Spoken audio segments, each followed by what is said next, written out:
Good morning from Vietnam. Good morning to you, Dr. Gregory. Thanks a lot for spending your morning to join our program and join again to share your thoughts on the topic of wisdom. And on behalf of all the listeners around the world, I would like to say thank you to you. Thank you for inviting me again. I absolutely enjoy our conversations. And earlier to this show, you talked about the importance of connection, of communication, of community, of having friends and having little conversation here and there to build relationship in life, and that is totally, in the opposite side of the young Gregory for so many years, right? So that is where you mentioned about the importance of the choices in life. And this conversation is designed to help people to realize wisdom and the power of the choices in life. And based on your experience, based on your work, Dr. Gregory. So I think it's in our culture, it's very honored if we can have you to share a little bit about who you are and the work you are doing. Would you please do that for us? Who am I? Well, I like to think that I'm just another person doing the best I can. And like most people, I get out of bed in the morning and I do the best I can through the day, and I go to bed at the night and I think, yeah, I could have done better, or I think, yeah, I had a good day, And I think most people do that. And but what do I do? Well, I have several roles. I guess the most important role for me is my position in society as a person that advocates for vulnerable people. And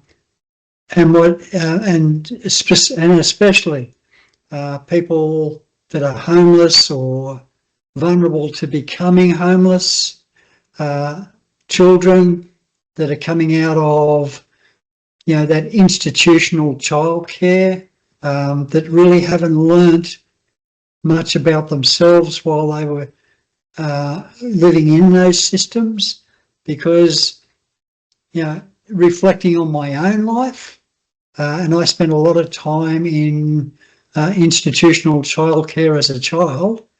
A lot of the energy that a young person uses goes into just getting through each day. The trauma of being in those places, the fear, the anxiety that's created on a daily basis, is just all consuming. So, as a person goes through those formative years and they age, and then they age out of those home care systems or those childcare systems, they haven't had a lot of time to reflect on who they are. They haven't had a lot of time to learn self-respect. And if a person doesn't learn self-respect, it's very difficult for them to respect others. Because it's through learning self-respect that we understand what respect actually is. So, and there's a lot of lessons like that: self-value, self-worth, how to have a conversation. That's one of the things I did not learn as a child: how to have a conversation, how to be social. And that was because I spent so much of my youth living in fear. So, I never knew what was going to happen next. I never knew how the system was going to treat me. So I didn't want to reveal myself to people either. So people never really got to know who I was. And if other people don't know who I am, the chances are I don't know who I am. Wow. When I couple of days ago, I listened to one of the very beautiful podcasts by Mara Robbins, and she talked about the lighthouse in the dark. Okay, so if we're not going into the dark, and then how do we know how dark it is in life? And then somebody will go into the dark and becoming like like let the dark consume them, so they will not be able to see anything, right? And some people go into the dark and become a lighthouse so that they can like share little lights for other people to see into the dark. And when I heard of that, I thought of you, Gregory. I thought of you. I thought of the journey that you've been through, and that transformation is unbelievable. I think rarely people could do that. All right, and the process of knowing who you are, it takes you like how many years? 20, 30 years, right? Yeah, I think that system can be fast tracked if a person is willing to be completely honest with themselves and challenge the fears that live inside. And it's that process of challenging those fears, that darkness that lives inside that you refer to. If you have the courage, if a person has the courage to challenge that, then they can really fast track that getting to know self. Yeah. So when you talk about system, that means there's something from the external environment that could help help individuals to fast track their transformation, the understanding of themselves, right? Yeah. I think one of the very first lessons that I learned was to understand what I had power over, what I had control over, what my agency was, and what I had no control over. And what I learned was that most things outside of me I have no control over. I certainly don't have power or control over other people. I have no power or control over systems or institutions. But I have the ability to adjust myself to accept these situations around me. And it's through that process of acceptance. Now, I may not agree with it. I may be in complete opposition to it. But through the process of acceptance, I can put myself into a position where I can think more clearly, and I can use more agency to understand how I might get out or how I might change that circumstance around me. But if I'm just, if I don't understand that, then I'm a victim. And I'm a victim to the circumstance that I find myself in. So learning who I am, learning to have agency, learning to have discernment removes me from being a victim. And that is something that you learned prior to going to the rainforest, or after that? I learned that after I lived in the rainforest. If I learned that before I lived in the rainforest, I may never have gone into the rainforest. Share a little bit of that story to our audience. I think it's very inspiring. And I want to bring you to the moment that you decide you left the luggage behind at the and start to walk into the rainforest, and then not one day, not 1 week, not 1 month, but 10 years. Okay, so what made you to leave the modern society behind, to leave everything that you have once knew behind, and go into somewhere that is totally newness to you? Like in describing that, you really touch on some important points. And one of those points are what I knew. Okay, everything that I knew up to that point.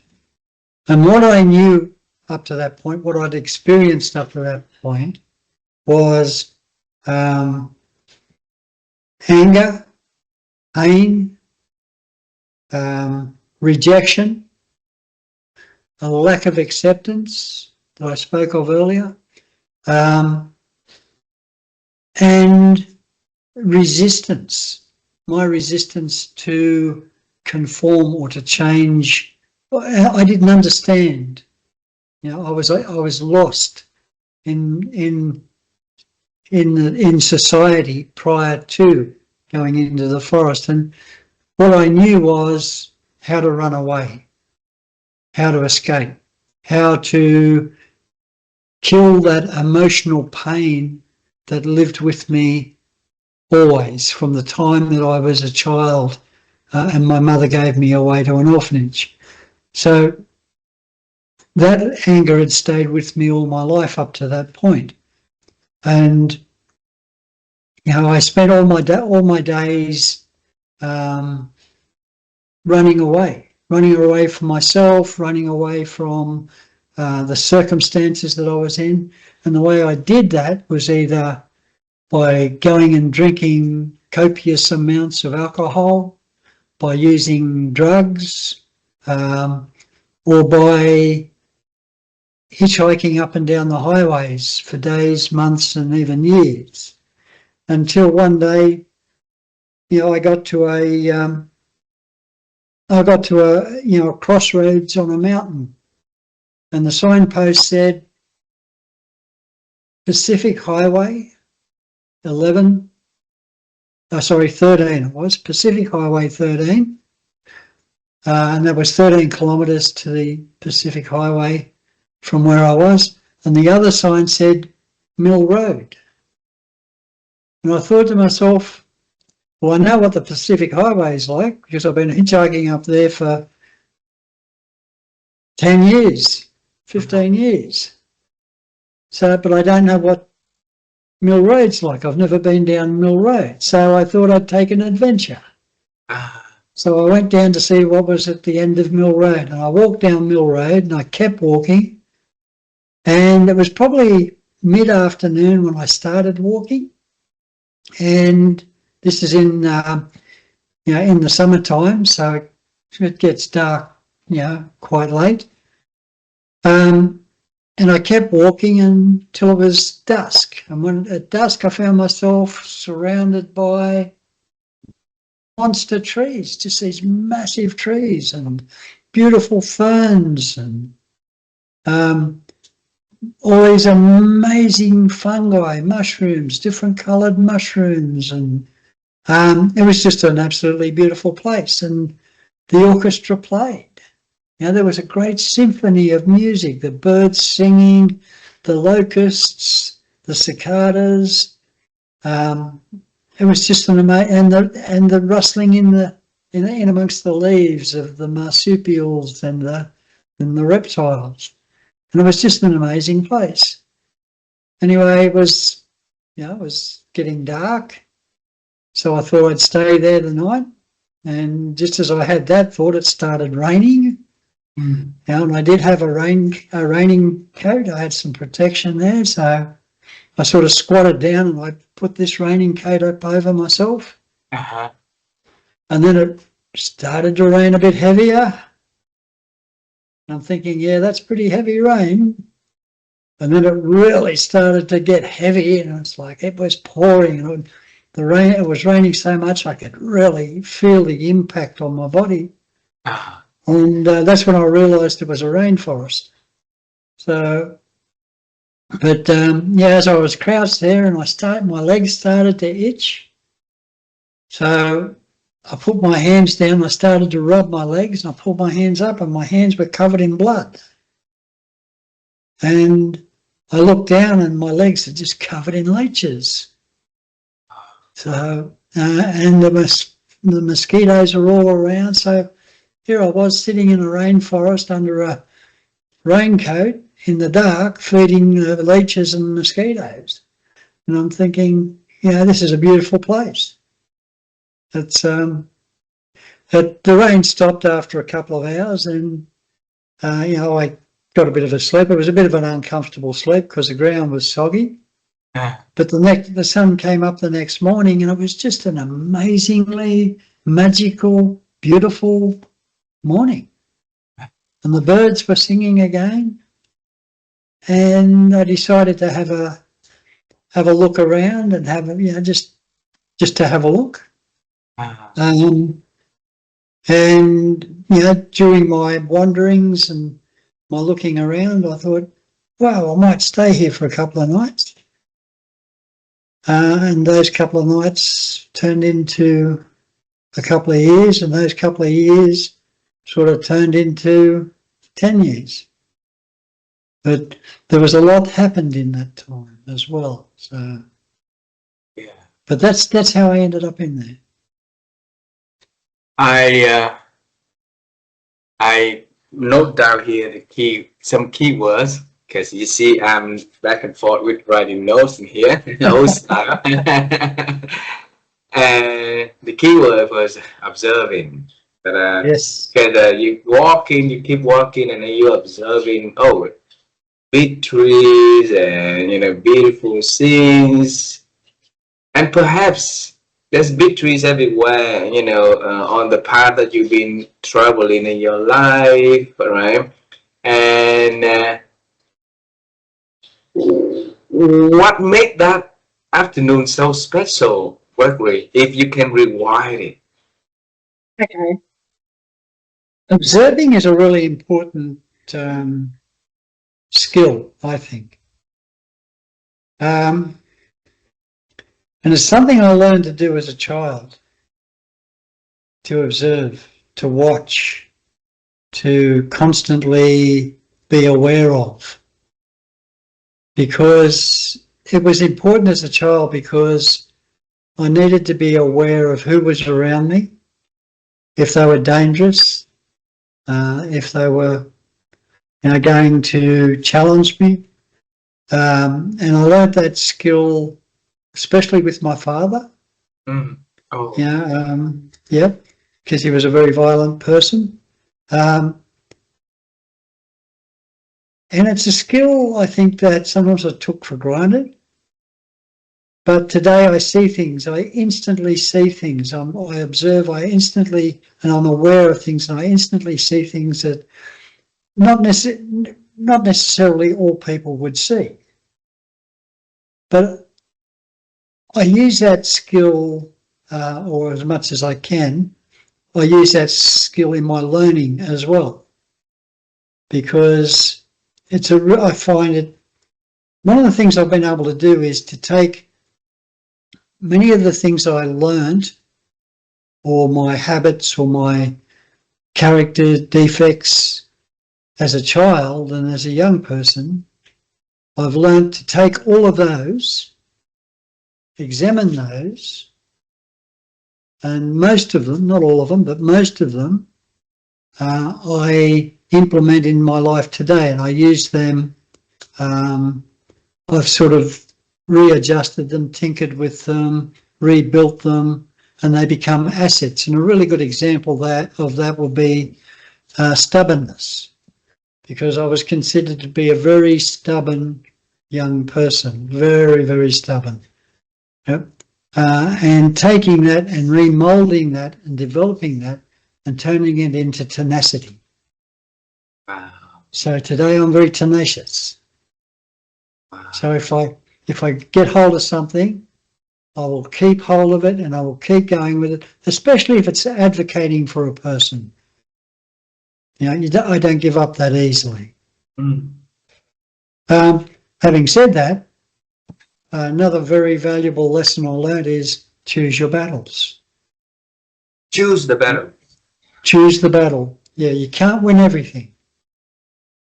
So choosing the battle is really important. Wow. Wow. My wife and I, we founded a platform called helloNEWNESS.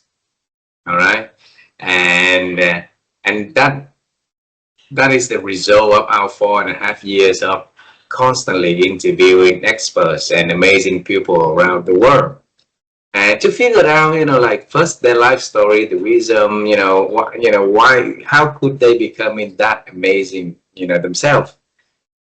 And when we sat down and started to analyze one video to the next, one stories to the next, and we started to see newness is one of the traits that all of these amazing people are having, because normal people, when change happens, then they start to respond to change or react to change. So they learn how to change after something already happened, right?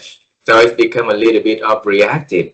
But amazing people, they stay ahead of the change curve. So they create change, and they welcome change to their life.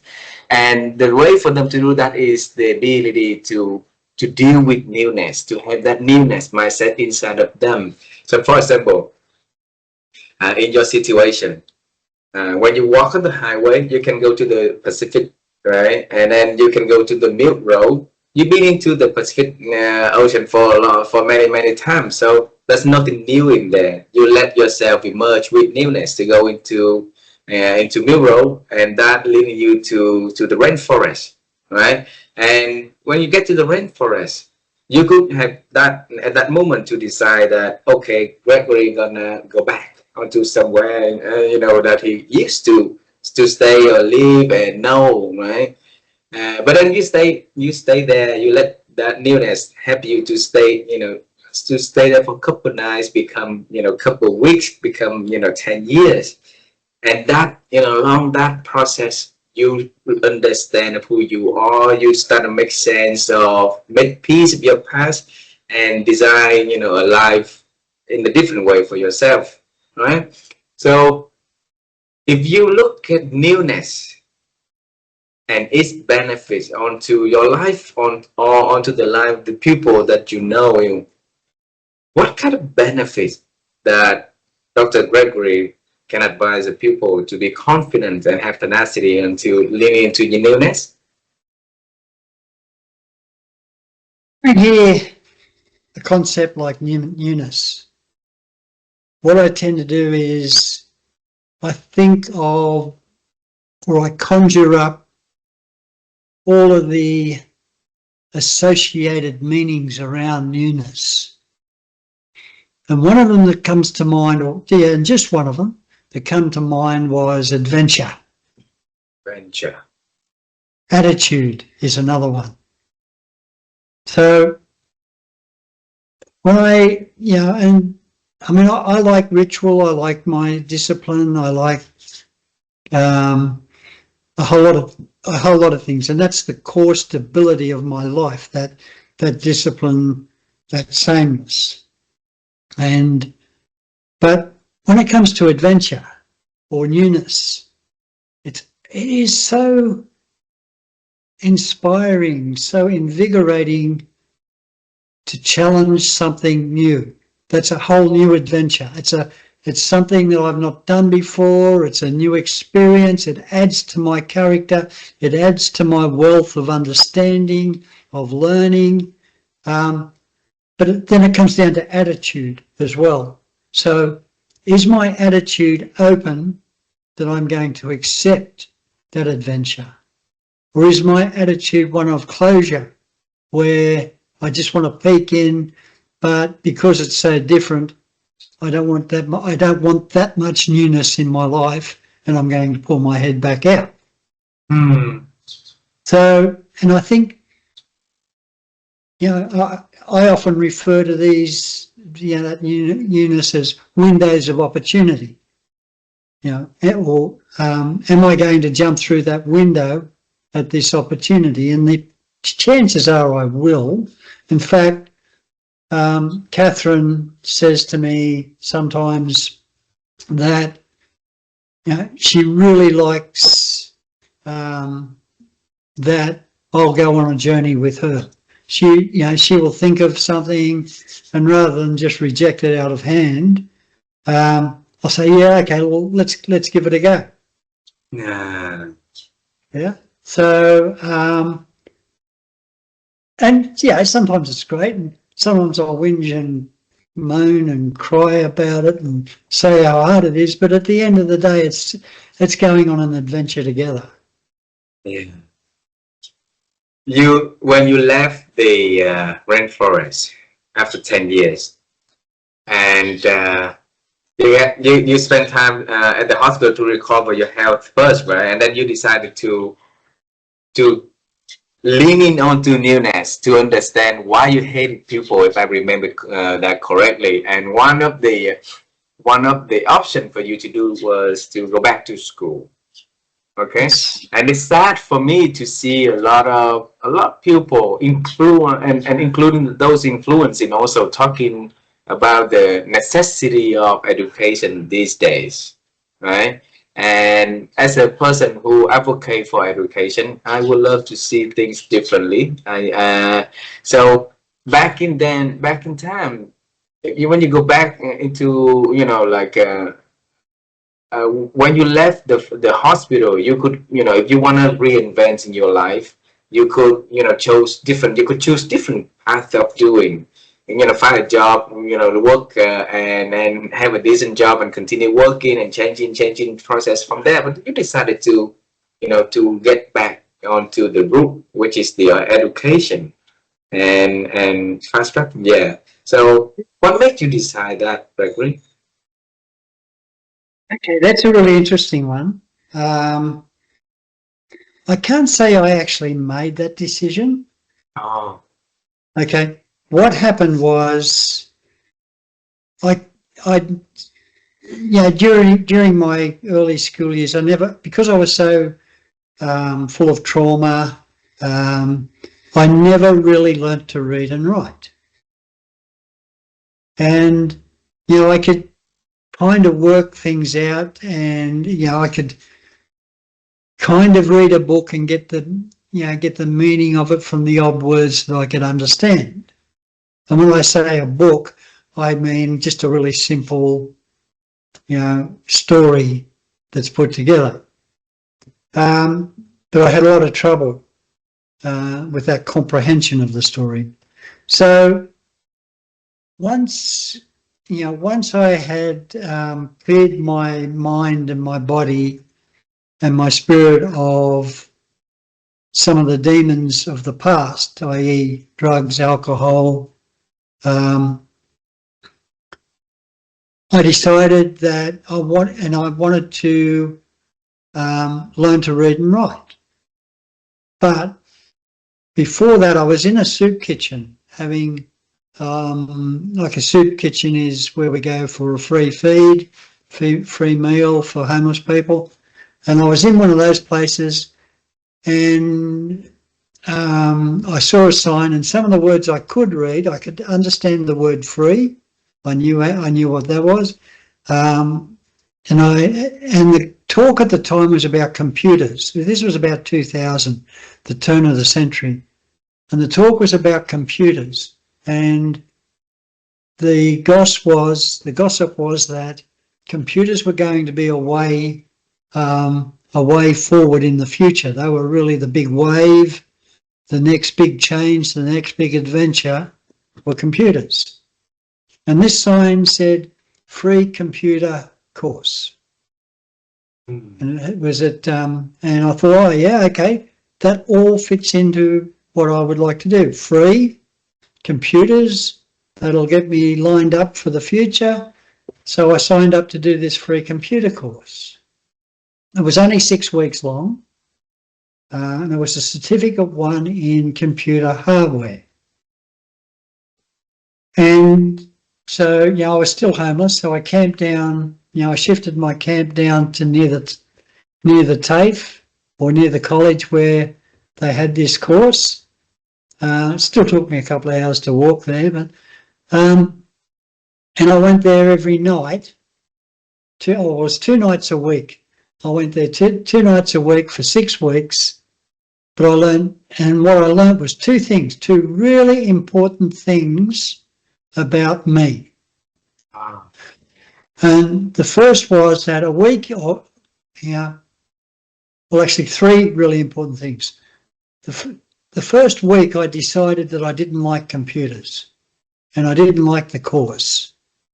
But I realised, and this was a really big turning point in my life, I realised that all my life I'd never actually completed anything.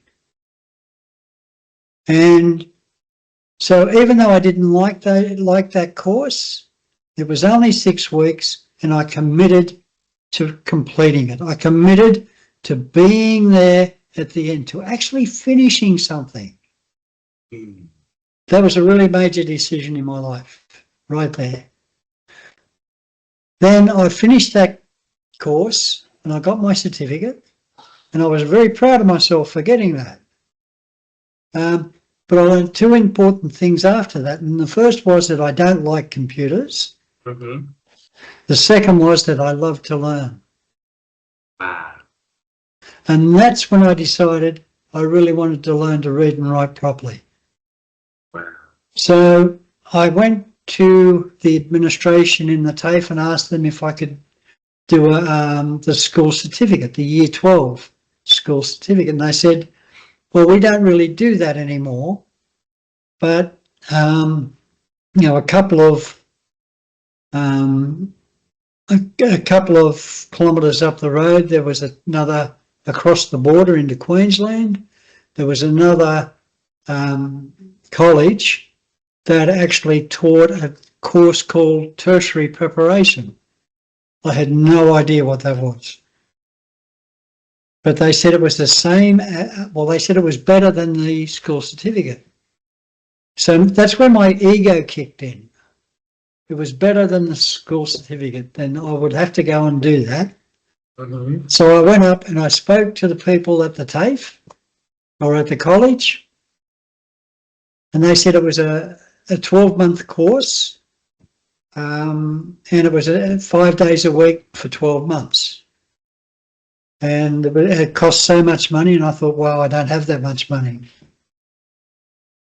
So my mind was going really quick, and I thought, I wonder if I can negotiate with them. So I had to talk to them, and we come to an agreement. Every Monday, I would go in and I would pay my week's tutorial fees, and they would teach me for the week. And I did that every week for the 12 months. And I learned while I was there, I learned to read and write. I learned to write essays. I learned how to use a computer. Although on one occasion, I did get kind of very angry and picked a computer up and was going to throw it out the window. But the tutor said to me, do you think that's a good idea, Gregory? And I sort of turned around and looked at it and I thought, no, it's probably not. So I put the computer back down and kept working. But that's really a really important point, because I was still not a well person. I still had a lot of mental health issues, and anger was still one of the problems that I had to deal with. And, I was working on all these other problems of self, these character defects, while I was trying to learn as well. Plus I was giving up, I was putting distance between my last drink of alcohol and my last drug and my last cigarette, my tobacco. So all of those had stopped. And so I was going through all this emotional stuff while I was learning and while this was happening. Dr. Gregory, that is the first step when you say about bringing stubbornness onto tenacity. Yes. Right? It's only like 12 weeks, and then you never had something that really finished ever in the past. So halfway you give up or never start properly, never complete it properly, and you say to yourself that this is the first time that you are going to make the computer course, even that you hated it, right? You did not like it, but you're gonna finish it. And and that pays off for the future when when you're starting to for the to start to realize that learning and writing and reading properly is something that Gregory wants to do. And I think that I don't see anyone ever ask you this, but I'm gonna ask. Okay. um,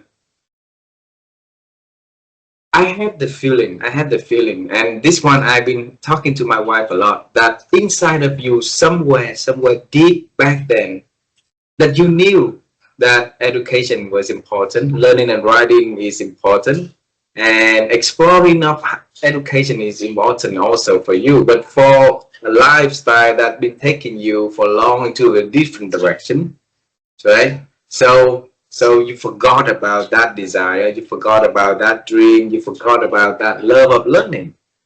So at that, when you complete that certification of the computer certification, right? And you realize that, oh, you like to learn. Okay.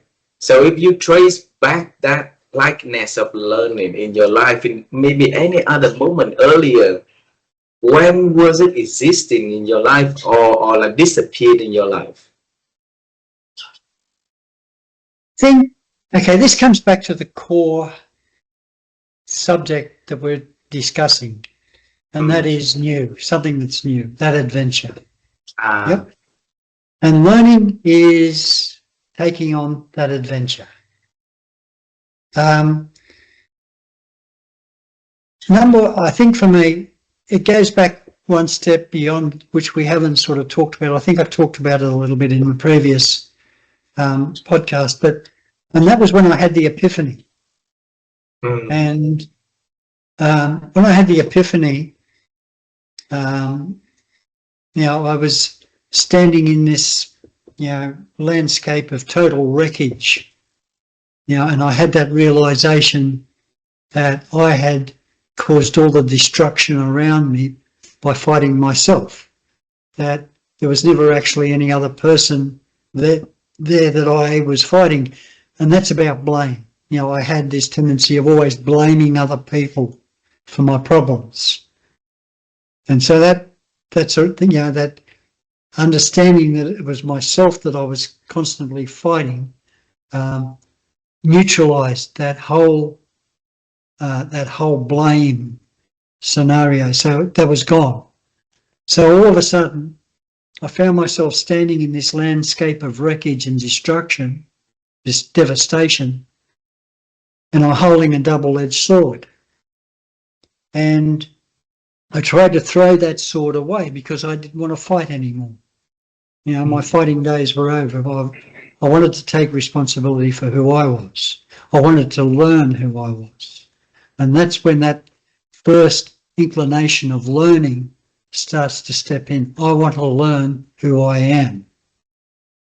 Understanding that I don't know who I am. I have no understanding. I'm such a shallow person, because all of those emotions, the anger, the resentment, the hate, the pain of hurt, the rejection, they have all built a barrier that I could never get past to understand who I was.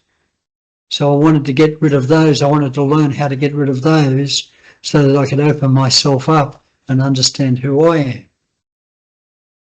But that double-edged sword, I couldn't work out why I could not throw that away. That was welded to my hands. And when I reflected on that later, I understood that a sword is not just a weapon. It's also a tool. And it's a very important tool. And it doesn't have to, a sword does not have to be a piece of metal in someone's hand. It can be your tongue. It can be the words you use to help others. It becomes the way that you use that tool. And I wanted to learn how to use the magic that I had living inside of me, those words, how to use them. I could not talk to people about my experiences because I didn't have the words. I didn't have that magic to be able to express myself. Mm. So I wanted to learn how to do that. Wow. And this course started to open up a little bit. Just started to introduce me to some of the things that I needed to understand to begin to see who I was. Wow. And since then, at one stage in your life of opening yourself a little bit more, like that, Gregory, did you realize that, wow, you're headed to the right directions, your life is starting to turn around, and it's probably a good way to continue that path? Yeah, I think in the beginning I was just overwhelmed with all of the problems I had, all of the demons that I carried, and for quite a while I couldn't see. They were suffocating me, and the best I could do was grab hold of them one at a time and challenge each one at that moment, and that was quite frightening sometimes. Just recently I've realised that some of them I put aside because at the time they weren't totally devastating to my life, but eventually they rear their heads again and you still have to deal with them, or I have to deal with them. But I think identifying each one, working through each one, understanding each one. For example, why did I hate my dad so much? And it wasn't just because he was violent. Understanding my father, learning who my father was, helped me to learn who I was. Learning who my mother was helped me to understand who I am. Understanding that their lives were very traumatic, and their lives weren't all that easy either. My father's father, my grandfather, he brutalised my father. He gave him a very hard time. My mother was a lost person in her own culture. So there were a lot of things that they could never come to terms with, and that manifested, or those things manifested themselves in their capacity, their ability to raise their children or not raise their children, and how they responded to their children. So understanding that, and developing that big picture, because I'm not just who you see today here. I am my mother, I am my father, I am all my ancestors. That's who I am. Yeah. So learning that gives me purpose in life as well. You mentioned recently discovered that, right? And how recent was it?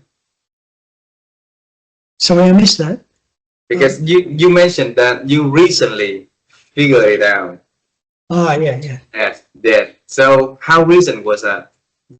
10 years, 5 years? How long? Look, I think. I think. Look, most of the demons I dealt with in probably the first 7 years, so up to about 2007, and that's when I started to write my very first major thesis, and that was entitled "I'd Like to Tell You a Story, but I'm Not Sure If I Can." Why is that? The reason I gave it that name is because my My story was associated with a lot of fear, a lot of stigma, a lot of inability to accept. So, and that thesis was centered on 5 other people that I vicariously told my story through. So they had very similar stories to me. They were brought up in orphanages and experienced a lot of different abuses as children. And I was able to tell my story by telling their story. Wow. So And that that's, is, yeah, that's, I think that's when I was starting to realise that many, you know, like in terms of drugs and alcohol, I'd come to terms with that. In terms of jealousy, anger. Well, anger, you know, anger is one of those things that, you know, it's a privilege of others. And I'm not a person that should get angry. I do get angry. You know, but it's not a healthy thing for me. Anger can be a healthy thing for a lot of people. Mm. A little bit of anger, you know, is in measure, is not a bad thing. For me, it's a very dangerous thing, you know, but yeah. Earlier in our conversation, you mentioned about the system around us that shape us also. So, you know, the system, your past shape you into and you know, like a circular of anger, of stubbornness, of a lot of destructive things. So the system that also helping you to change, you know, the encouragement pupil, the pupil there to be with you when you're on your way to recover, reinventing yourself, Gregory. And if you can think of a wise person who been there, who say something, who did something that could uplift you in those darkest moments, for you to make the change to who you are today, what did that person do or say that you can share with us? Yeah,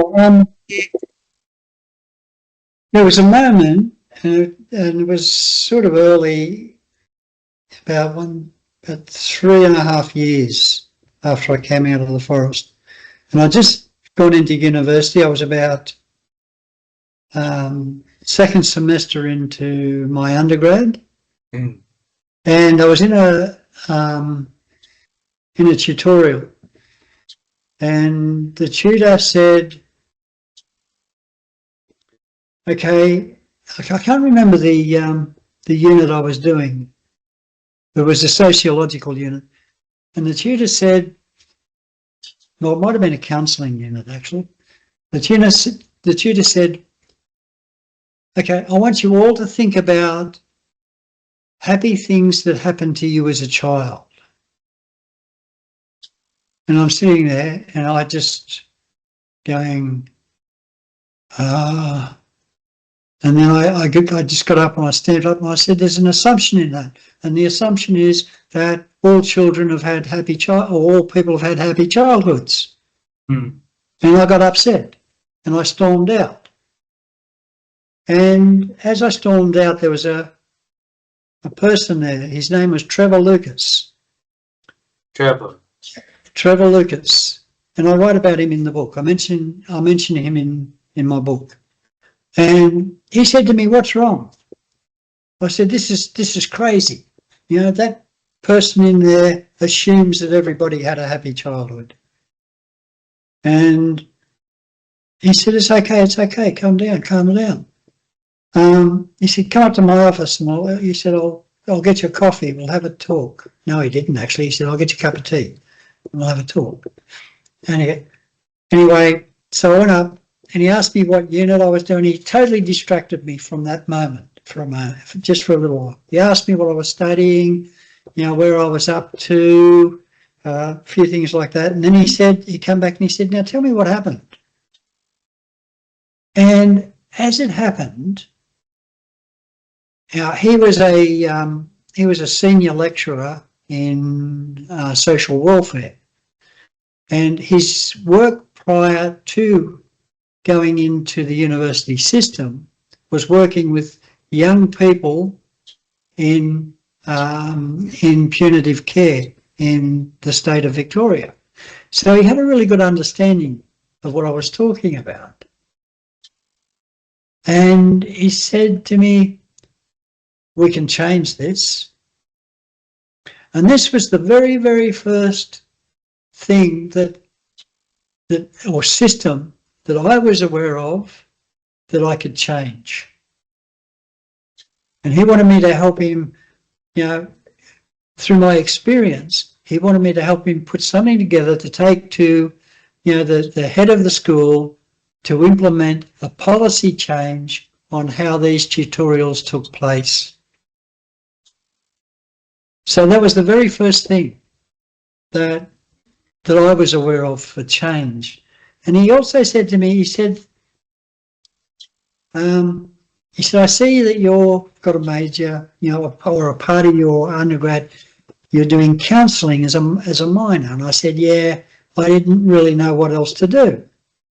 He said to me, every now and then, you know, a person comes along. He said, and they look at the clock and they'll see that the clock's got the wrong time on it.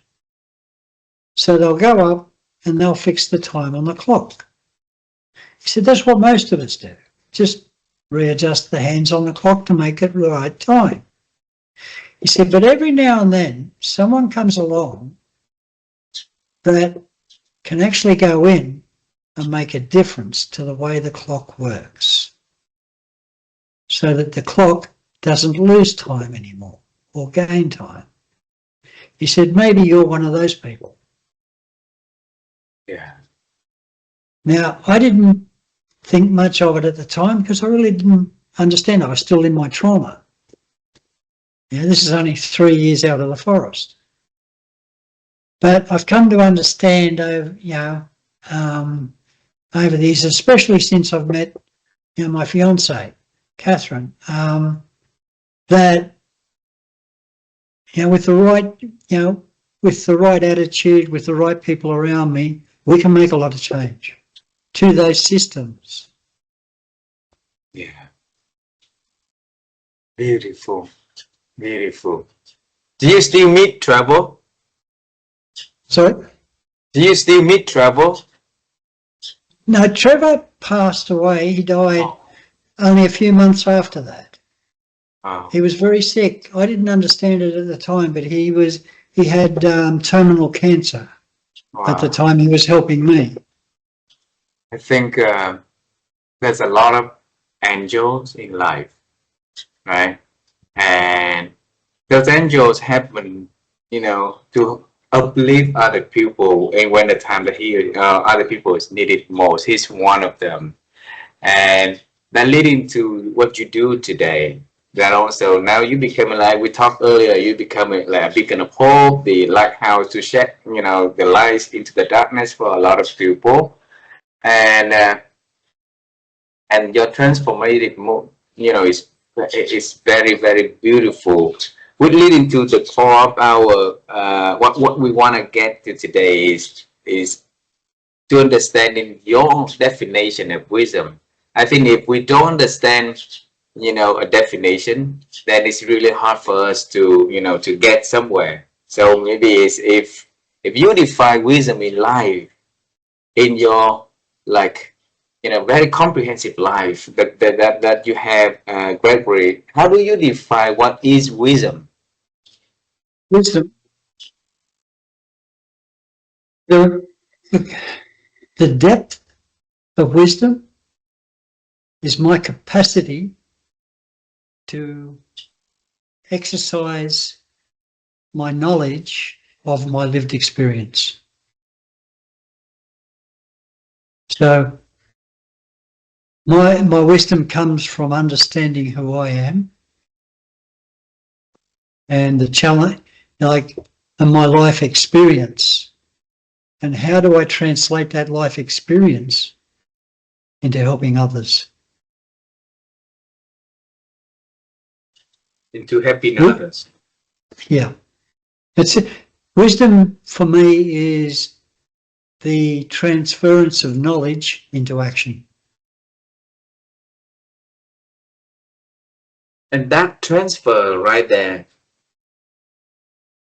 is what makes all the difference, right? Because there's a lot of people who reads a lot, who knows a lot, but never made it into actions. And then there's a lot of people who take action without the knowledge, proper knowledge. So the action becoming like taking them somewhere that might not adding the benefit, may not add to the the wisdom that can add values to a lot of people, to society. So how can we make best of knowledge and actions and merge them all together to create a greater goods for everybody?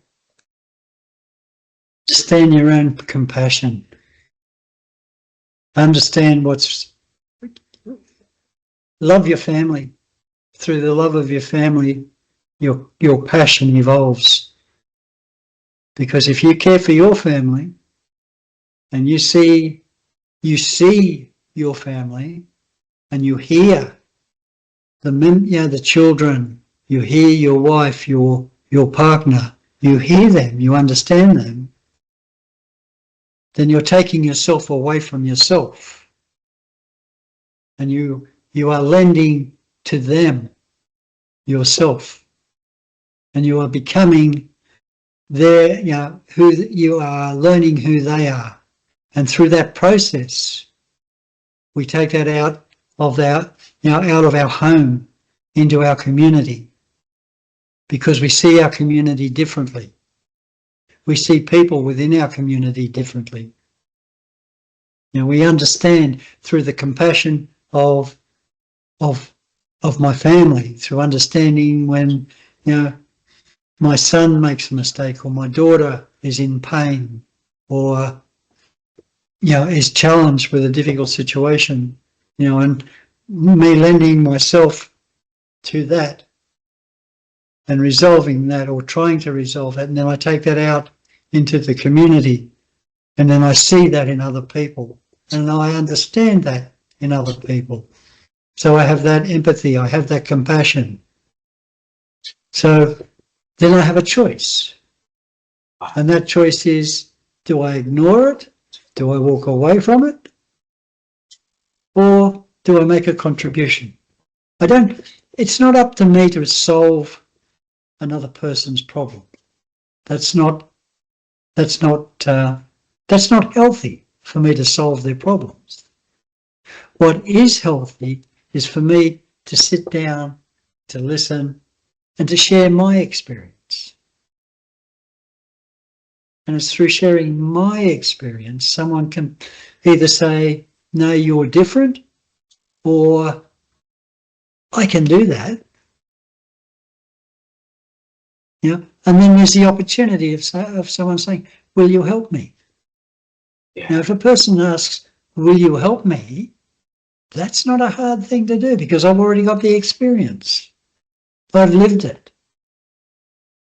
So I understand what I need to do. Now, whether they accept that or not, that's up to them. And that's understanding what I have control over, what I have power over, and what I don't have power over.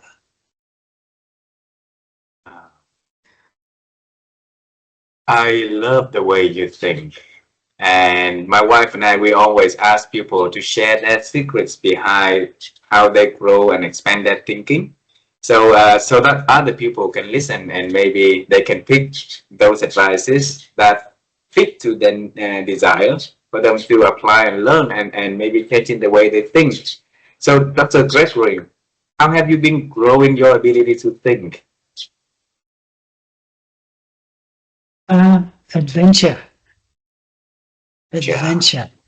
learning new things, having new conversations, seeing new challenges, listening to other people that struggle in life.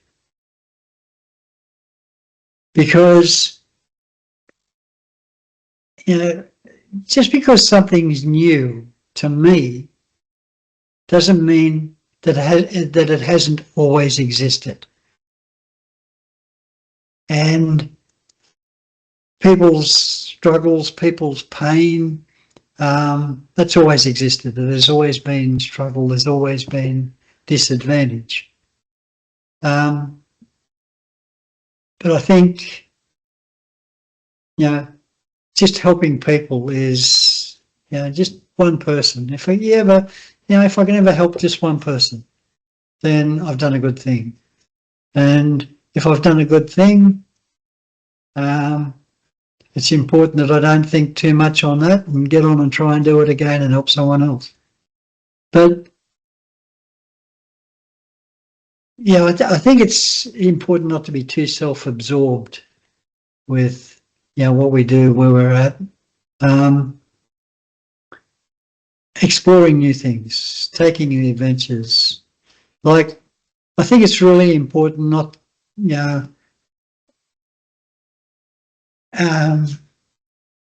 to just do what I want to do. We need to do things that other people want to do as well. Beautiful. I have a question next is for 2026. All right. And the first question is for Dr. Gregory. We're curious to ask people around the world also, what is the one thing that the one focus things that they are doing for 2026? So for you, what is that one thing that you are going to maybe do new or improve or make change for you in 2026? 26 is going to be a big one. Because I'm not sure if you knew, but I've started a new charity. My fiance and myself, Catherine and myself, have started a new not-for-profit. And it's called Home Address Australia. Its purpose is to empower the voice of lived experience. So people that have experienced that vulnerability, people that have experienced domestic violence or out-of-home care, want to put a network of people together to have conversations, to help other organisations improve the way that they help people, they work for people, they provide services for people, to lobby government to be less bureaucratic and more person-centred in their policies when they're developing policies to help people. But the big challenge is that for the sake of authenticity, and because we want to be completely independent, we do not accept funding. We will not accept funding from governments, because we want to be able to tell the government if it's not doing the job properly. We want to be able to say that. We don't want to be compromised because they fund us. So the big challenge in 2026 is to find people that are willing to contribute to the idea of empowering vulnerable people. Wow, that is something that very impactful and creates a sustainability in the future also for society.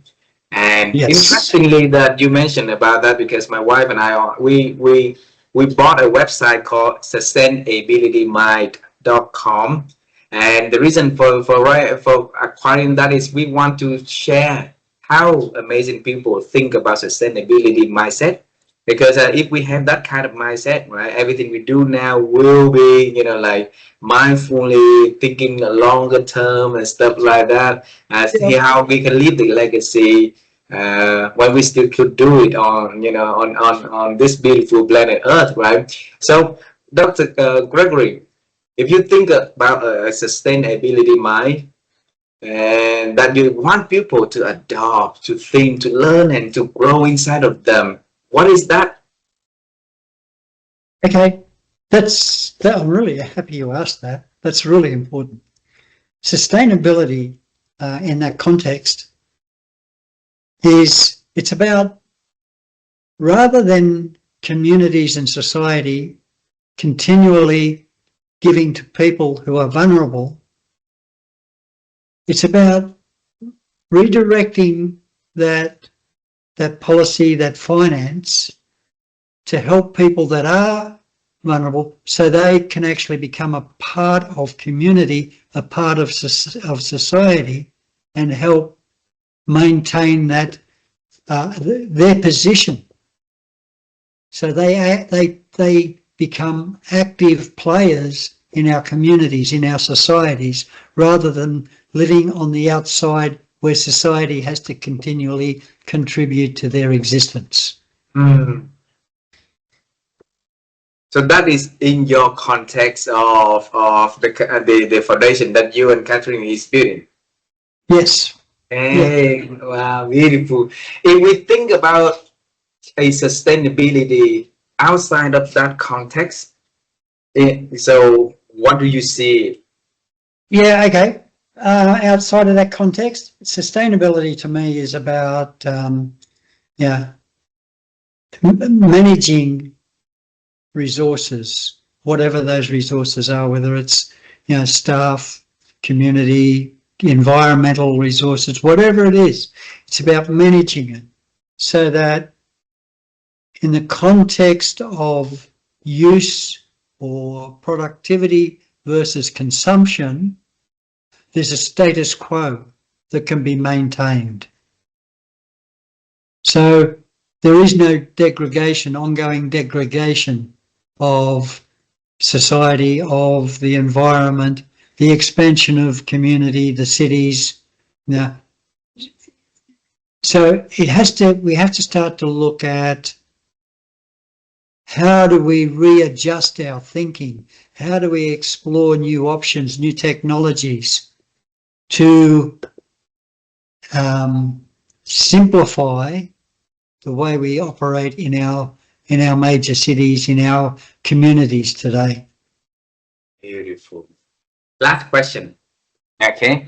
Last question. We're gonna travel time together, and you and I will travel together to meet that Gregory right in the intersection that on the left side you go to the Pacific Ocean, on the right side you go to Mill Road. Okay, so that Gregory back then decided to go into the Mill Road. Okay, so you and me are going to be at that intersection with him, and you tell him about the future of that decision, or anything that you want to tell him about wisdom of life that you can transfer to that Gregory at that stage, at that intersection. So what is that you are going to tell? What will we tell that person at that intersection? You may think you know everything, but I assure you, you do not. And the things that you are about to learn over the next 15 years are going to change your life completely. You will not be the same person as you are standing here.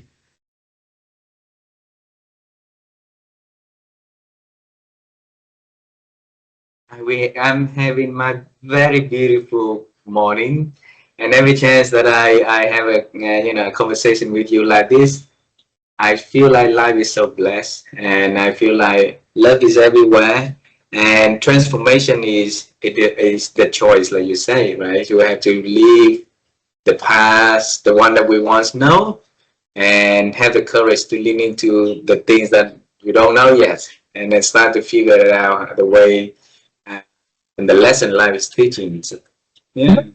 The most important thing, I think, is you don't give up. Because if you give up, there is no chance. Yeah. So, as painful as it is, if your day is really, really painful, go to bed early.